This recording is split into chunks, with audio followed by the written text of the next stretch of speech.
मेरा प्रश्न आपसे है, क्या इस्लाम कबूल करने पर शाकाहारी को क्या मांसाहारी होना जरूरी है? मुस्लिम लड़का और एक हिंदू लड़की शादी करे तो क्या वो स्वर्ग की हकदार हो सकती है या मैं जन्नत का हकदार हो सकता हूँ? क्योंकि अगर स्वर्ग और नर्क है तो कौन देखा है? मैं एक नॉन मुस्लिम होकर क्या सर मक्का हज करने जा सकता हूँ? क्या इस्लाम धर्म पुनर्जन्म को मानती है? धार्मिक इंसान का पहचान क्या है? अल्लाह ने क्यों नहीं एक धर्म क्या? किस धर्म को मानने से मनुष्य का कल्याण हो सकता है? अगर मुझे आप संतुष्ट पूर्वक जवाब दे देंगे तो मैं इसी वक्त मुस्लिम धर्म कबूल कर लूंगा।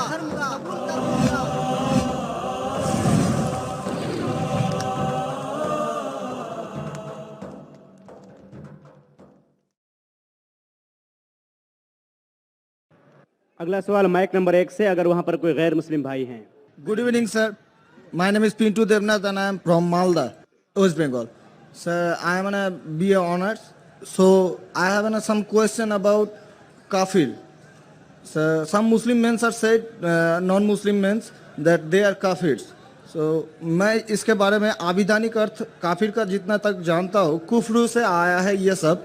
तो सर इसका आविधानिक अर्थ होता है इस्लाम के गोपनीयता को जो स्वीकार नहीं करता, उसके सत्यता को जो स्वीकार नहीं करता, उसको काफिर कहा जाता है।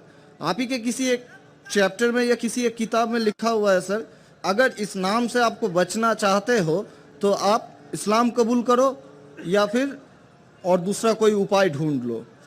ये दूसरा कोई उपाय ढूंढ लो, ये सर मैंने नहीं पढ़ा है, लेकिन मैं ये अपने दिल से बोल रहा हूँ।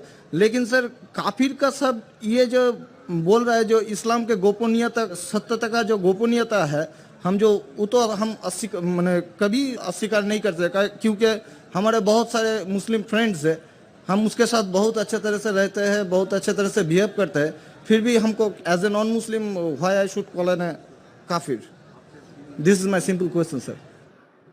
भाई साहब का सवाल है कि काफिर किसे कहते हैं। खुद ही काफिर का उसने मानी भी दिया, क्योंकि उनने मेरी कैसेट सुन चुकी है और मेरी किताब भी पढ़ चुकी है शायद। इसमें कहा है कि काफिर आता है लफ्ज़ कुफ्र से, जिसका मानी है कि इस्लाम की हक्कानियत को झुटलाना। कुफ्र मतलब ना मानना। इन शॉर्ट काफिर मतलब जो इस्लाम की हक्कानियत को नहीं मानता है, जो नॉन मुस्लिम है। तो अब नॉन मुस्लिम है क्या है? नॉन मुस्लिम है ना, अब नॉन मुस्लिम तो काफिर ही कहेंगे ना। और जो आपने आखिरी पार्ट जो बराबर से नहीं सुना, मैंने ये कहा आप चाहते हैं कि कोई आपको काफिर नहीं बोले, आपको क्या गाली लग रही है? काफिर गाली नहीं ना, काफिर मतलब जो इस्लाम को नहीं मानता। इंग्लिश में बोलेंगे नॉन मुस्लिम। अगर आपको गाली लगती है कि काफिर गाली है, एक चीज अगर आपको लगता है गाली है और कोई आपको काफिर नहीं कहे तो इस्लाम कबूल करो, कोई काफिर नहीं कहेगा। ये किताब में लिखा था और कुछ नहीं। हम तो कभी सर इस्लाम के गोपनीयता को या सत्यता को कभी अस्वीकार नहीं किया है ना, हम तो कभी भी नहीं बोले ऐसा, तो हमको क्यों काफिर बोला जाए? आप मानते खुदा एक है? हाँ जी। आप मानते कि बुत परस्ती गलत है? सर बुत परस्ती मतलब ये समझ नहीं है। मूर्ति पूजा गलत है क्या सही है? मूर्ति पूजा सर हम हिंदू है, अब माँ दुर्गा का जब पूजा होता है, माँ शेरावाली का जब तो पूजा, ये वो तो आपको मानते हैं। लगता है कि आप स्वीकार कर रहे हैं, लेकिन स्वीकार नहीं कर रहे, क्योंकि वेद में भी लिखा है कि खुदा का कोई अक्स नहीं है। मूर्ति पूजा भी गलत है हिंदू मजहबी किताब में। तो आप अगर मूर्ति पूजा करते हैं तो इस्लाम की हकीकत को झुठला रहे। आपको लग रहा है कि मैं इस्लाम के खिलाफ नहीं हूँ, लेकिन अगर आप मूर्ति पूजा कर रहे, कुरान में लिखा है मूर्ति पूजा गलत, वेद में लिखा है गलत, तो आप अगर करते हैं तो जो भी आपको काफिर बोलता है सही बोल रहा, मतलब आप गैर मुस्लिम है। उसमें बुरा लगने की बात क्या है? आप समझ रहे ना? नहीं सर, आप बोल रहे कि मैं इस्लाम की हक्कानियत को नहीं झुटला रहा हूँ। झुटला रहे तो है, आपने बोले मूर्ति पूजा करते मतलब झुटला दिए। अगर सर मैं इस जगह में कहता हूँ कि मैं मूर्ति पूजा को नहीं मानता, तब मैं काफिर नहीं हूँ। अगर आप बोलेंगे मैं एक खुदा में मानता हूँ, नहीं सर, मूर्ति पूजा में नहीं मानता हूँ। एकेश्वरवाद में हम मानते हैं एकेश्वरवाद को, लेकिन सर मूर्ति पूजा का जो बात है, अब शेरावाली की पूजा हो रही है या माता दुर्गा की पूजा हो रही है, वो तो सर झुटला नहीं सकते ना। हाँ, तो ये झुटलाएंगे तो ही आप वेद के करीब जाएंगे, फिर ही आप कुरान के करीब आएंगे। अगर नहीं झुटलाएंगे मतलब आप करीब नहीं है। उसका मतलब अरबी में कहेंगे काफिर, इंग्लिश में कहेंगे नॉन मुस्लिम, हिंदी में कहेंगे गैर मुस्लिम। अरबी, हिंदी, इंग्लिश में नॉन मुस्लिम। अच्छा sir, one more question for me sir, मैं एक नॉन मुस्लिम होकर क्या सर मक्का हज करने जा सकता हूँ? भाई साहब का सवाल है कि वो नॉन मुस्लिम होके मक्का हज करने जा सकते। मेरा पहला क्वेश्चन, आप क्यों हज करना चाहते? जब मानते ही नहीं मूर्ति पूजा गलत है। अभी सर मान लिए आपके पास, आप जब बोल रहे हैं तो सही होगा, मान लिए हम। मान लिया, अच्छा तो मैं पहला जवाब देता हूँ फिर आपके पास आता हूँ। मान लिए तो अच्छी बात है। क्यों गैर मुसलमानों को मक्का मदीना जाने की इजाजत नहीं है? क्योंकि हर शहर के कुछ शराइत होते हैं। जैसा कल मैंने कहा था, हिंदुस्तान में कुछ एरिया है जिसे कहते हैं कैंटोनमेंट एरिया।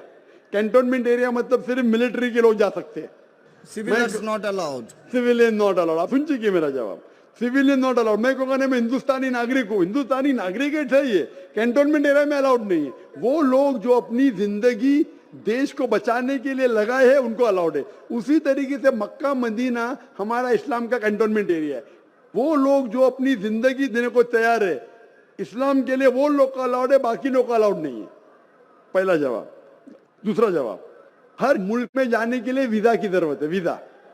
वीजा मिसाल सिंगापुर में गया था पहली बार 1986 में, इमिग्रेशन फॉर्म में लिखा था डेथ टू ड्रग ट्रैफिकर। अगर ड्रग आपके पास मिला कत्ल।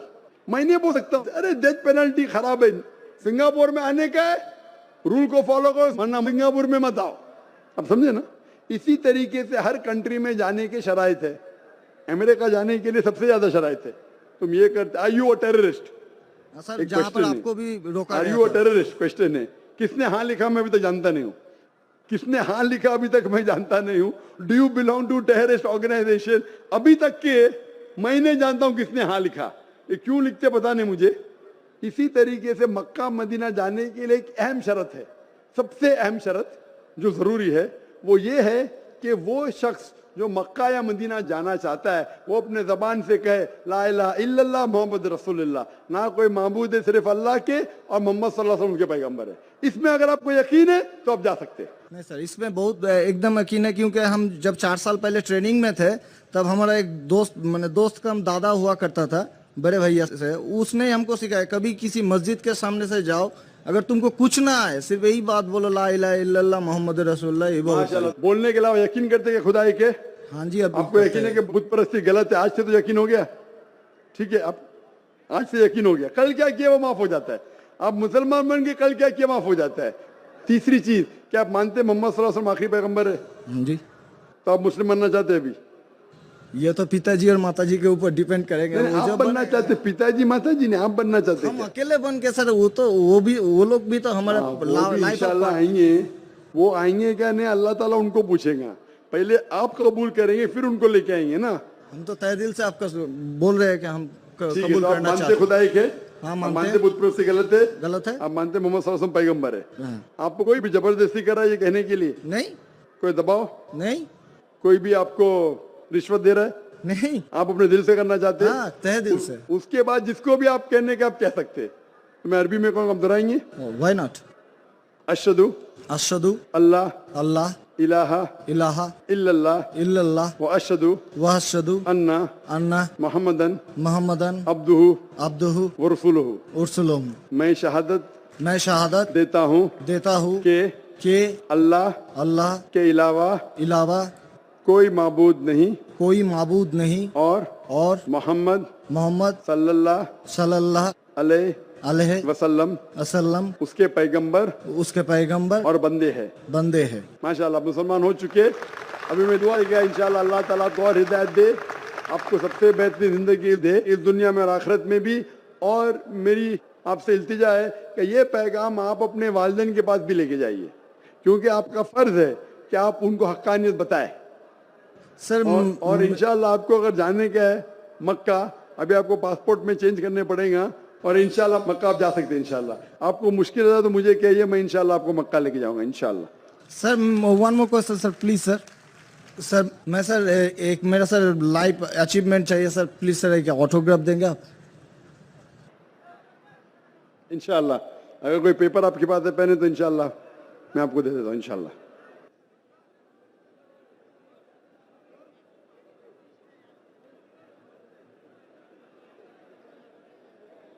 माशाअल्लाह, लोग जुर्रत और हिम्मत से काम ले रहे हैं हक को जानने के लिए, हक को मानने के लिए।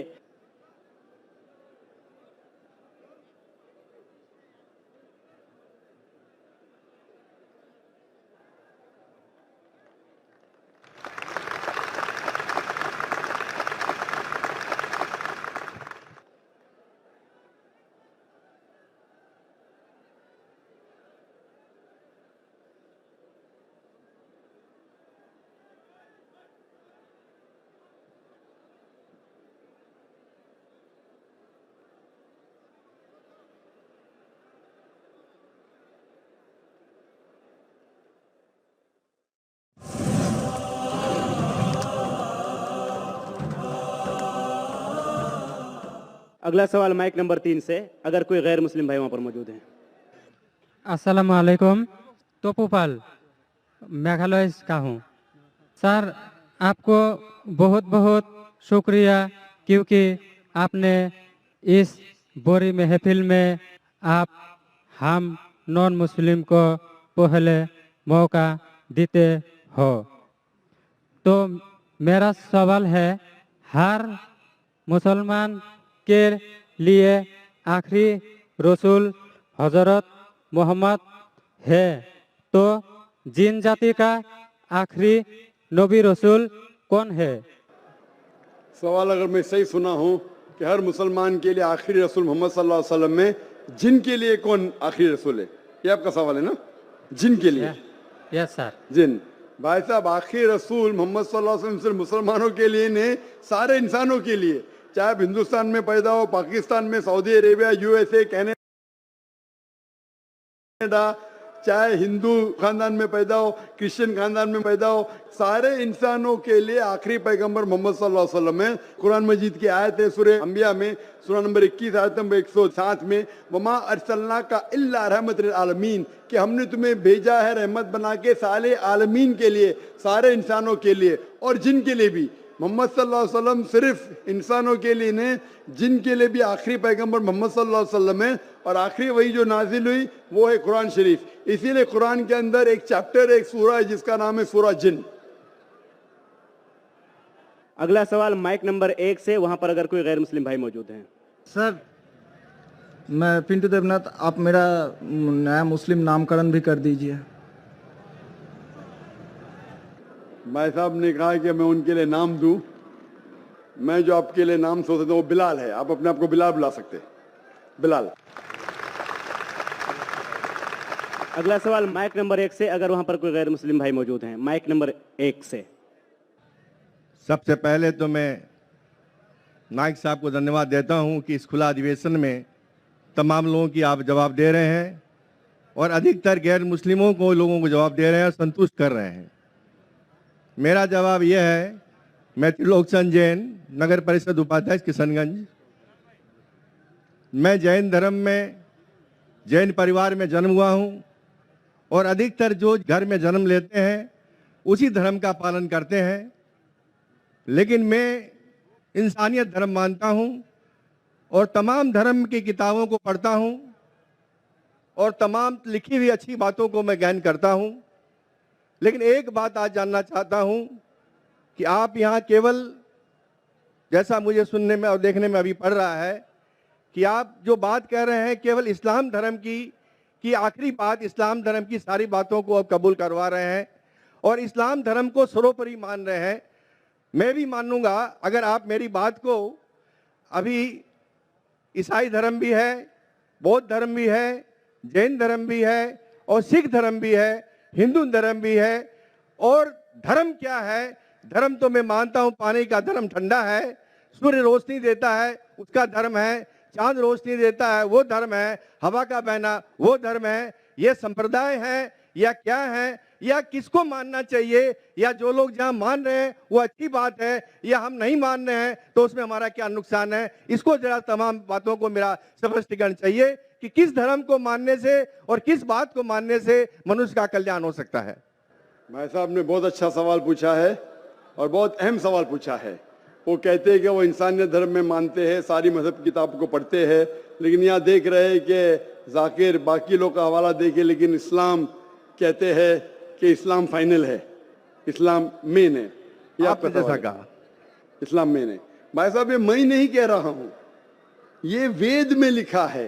अगर वेद में लिखा है कि आखिरी अवतार कल के अवतार है, अगर लिखा है तो मैं उस चीज को निकाल नहीं सकता हूं ना। मैंने तो नहीं लिखा हूं, उसी तरीके से बाइबल में लिखा है। आपने कहा बाइबल का, आपने कहा वेद का, बाइबल में लिखा है। बाइबल पढ़ेंगे, gospel of John chapter number 16 verse number 12 to 14। Isa अलैहि सलाम कहते हैं, I have many things to say unto you, but he cannot bear them now, for he when the spirit of truth shall come, he shall guide you unto all truth, he shall not speak of himself, all that he shall speak। ये दे रहे हैं कि एक आखिरी पैगंबर मोहम्मद सल्लल्लाहु अलैहि वसल्लम आने वाले। ये मैंने तो बाइबल नहीं लिखी ना, मैंने तहकीक की। अगर मैं तहकीक करता, आप आके बोलो डॉक्टर जाकिर नाइक, आप जो कह रहे बाइबल में नहीं है। लेकिन आपने कभी नहीं सुना, आप अजीब बात सुन रहे, तो आपको अजीब लग रहा है और बहुत लोग को अजीब लग रहा है। कुछ लोग कबूल करे, कुछ लोग कबूल करने से डरते। फर्क ये है। नहीं, सुनिए बात, तो ये आप बोलना चाहिए जाकिर भाई, बाइबल में gospel of John chapter 12 verse 14 है ही नहीं। अब लेके आओ बाइबल, पढ़ो मेरी बात। ये कल की पुराना है ही क्या? नहीं, आपकी किताब में लिखा है तो मैं छुपा तो नहीं सकता हूं ना। मैं क्या कहता हूं कि सारी धार्मिक किताब को लो और यकसा है वो फॉलो करो, जो यकसा नहीं उसको छोड़ दो ना। तो अक्सर जितने अहम मजहब है, चाहे हिंदू मजहब है, चाहे बुद्ध मजहब है, चाहे ईसाईयत है, चाहे जुडाइज्म है, चाहे इस्लाम है, सारे में यकसा लिखा है। आप अगर पढ़ेंगे हिंदू मजहब की किताब, वेद पढ़ेंगे, बाइबल पढ़ेंगे, Old Testament, New Testament, Judaism, Christianity, Islam, ये चारों मेन मजहब को आप लेंगे, सब में लिखा है खुदा एक है, उसका कोई अक्स नहीं है। आखिरी पैगंबर मोहम्मद सल्लल्लाहु अलैहि वसल्लम है, तो मैं थोड़ी छुपा सकता हूँ। मुसलमान भी चौंक जाते, इस्लाम और हिंदुइज्म में यकसानियत हो ही नहीं सकती। कितने मुसलमान मेरे खिलाफ है, हिंदुइज्म और इस्लाम में यकसानियत हो ही नहीं सकती। लेकिन जब खुदा फरमाते तालव इला कलिमतिन सवाइम बैना बैनकुम, आओ हम उस बात की तरफ जो यकसा है। मैं भाई साहब जितनी लंबी तकरीर में दे सकता हूँ हिंदू और इस्लाम मजहब में यकसानियत, उससे लंबी तकरीर दे सकता हूँ डिफरेंसेस के ऊपर, इख्तिलाफ पे। लेकिन मेरा काम इख्तिलाफ ने, मेरा काम यकसानियत का है, क्योंकि मैं तालिब इल्म हूँ। मैं अगर तकरीर करने लगूं कि हिंदू मजहब और इस्लाम में डिफरेंस क्या है, तो और लंबी तकरीर कर सकता हूं मैं। लेकिन मेरा काम है लोगों को जोड़ना, लोगों को तोड़ना नहीं। लेकिन जोड़ते वक्त जब मालूम पड़ रहा है सही, अगर बाकी के धार्मिक गुरु अपने लोग से नहीं कह रहे, क्या उनके किताब में लिखा है कि खुदा एक है, खुदा के अलावा किसी की और पूजा नहीं करना चाहिए, आखिरी पैगंबर मोहम्मद सल्लल्लाहु अलैहि वसल्लम, उनकी गलती है, मेरी गलती क्या है? और मैं तो खुले मंच पे बोल रहा हूं ना। और मैं कहता हूं कि आओ आपके धार्मिक आदमी को लेकर, अगर गलती है बैठ के हम डिस्कशन करेंगे, जिस तरीके से मैंने श्री श्री रविशंकर के साथ किया था। श्री श्री रविशंकर हिंदुस्तान में सबसे ज्यादा माने जाने वाले इन स्क्रिप्चर्स में श्री श्री रविशंकर है। उनके साथ मुनाजरा किया मैंने ओपन स्टेज के ऊपर, ओपनली। तो इसके अंदर अगर हक बात सामने आ रही है, लोग हक कबूल कर रहे, उसमें क्या है? आप मुझे ऐसी कोई चीज लेके आओ जो मैं नहीं मानता हूं और कुरान और वेद में लिखे मैं फौरन मानूंगा। अब एक चीज पेश करो मुझे, एक जो कुरान और वेद में लिखा है, जिसमें मैं अमल नहीं करता हूं, फौरन अमल करूंगा। भाई साहब समझ रहे क्या बोल रहा हूं मैं? इसको कहते हैं इंसानियत। खाली मुंह से बोलना इंसानियत क्या है? ये तो पॉलिटिशियन का काम हो गया। मैं सब में मानता हूं, सब में मानता हूं, सब में मानता हूं, तो अमल तो करो। जो आदमी अमल नहीं करता, सिर्फ मुंह से बोलता है, वो तो माफ करना, मेरे हिसाब से ये ढोंगी है। वो जितने लोग आते प्लेटफॉर्म पे बोलते सर्वधर्म एक है, वो ढोंगी है, उन्होंने अपनी किताब ही नहीं पढ़ी है। ऐसे ढोंगी लोग से क्या बात करना? मैं हक की बात कर रहा हूं। आप एक चीज मुझे दिखाओ जो कुरान और वेद में लिखी है, मैं फौरन मानूंगा। चैलेंज करता हूं मैं, एक चीज लिखो जो आपके शास्त्र में लिखी और कुरान में लिखी है, फौरन मानूंगा मैं। इसको बोलते जिगर। यंग हूं मैं आपसे यंग हूं, लेकिन जिगर रखता हूं अल्हम्दुलिल्लाह। बड़े मंच पे सिर्फ यहाँ ने दिगर ममालिक में जाके बोलता हूं, इसलिए लोग मुझसे डरते हैं। ये आ जाएगा तो पोल खुल जाएगा, भाई हमारी दुकान बंद हो जाएंगी। लोग बोलते हैं हमारी दुकान बंद हो जाएंगी। मैं जब जानता हूं मैं हक के ऊपर, और जैसा आपने सुबह में कहा था कि लोग विरोध करेंगे अच्छे लोग का, वही बात। मैं हक की बात क्यों, किससे डरना? खुले मंच पे कह रहा हूं, मुझे आजादी है देश में। अगर किसी को आने का मुकाबला करने का, तो डायलॉग भी करने को मैं तैयार हूं। ऐसा आदमी जिसके पास इल्म है, चाहे हिंदू मजहब का हो, चाहे क्रिश्चियनिटी मजहब का हो, कोई भी शख्स जो 10,000 पब्लिक, कोई भी हिंदू, कोई भी क्रिश्चियन दुनिया में जो अपने खुद की तकरीर पे 10,000 लोग को गैदर कर सकता है। यहाँ माशाल्लाह कितने लोग हैं? यहाँ तकरीबन 5-10 लाख लोग हैं बराबर। सिर्फ 10,000 अपनी तकरीर पे अगर वो जमा कर सकता है और मुझसे मुनाजरा करना चाहता है, मैं तैयार हूँ। कोई आलतू फालतू रस्ते वाले से नहीं, 10,000 लोग को अपनी तकरीर पे जमा कर सकता है वो, और मुझसे मुनाजरा करना चाहता है, मैं तैयार हूँ। क्योंकि मैं हक की बात करता हूँ। खाली बोलना सर्वधर्म क्या है? मैं सच्ची में लोग को एक करने चाहता हूँ, जो कुरान में लिखा है, जो वेद में लिखा है, जो बाइबल में लिखा है। वाकई ये मानना पड़ा कि उठ के अब बज़्म जहां का और ही अंदाज है, उठ के अब बज़्म जहां का और ही अंदाज है, मशरिको मगरिब में तेरे दौर का आगाज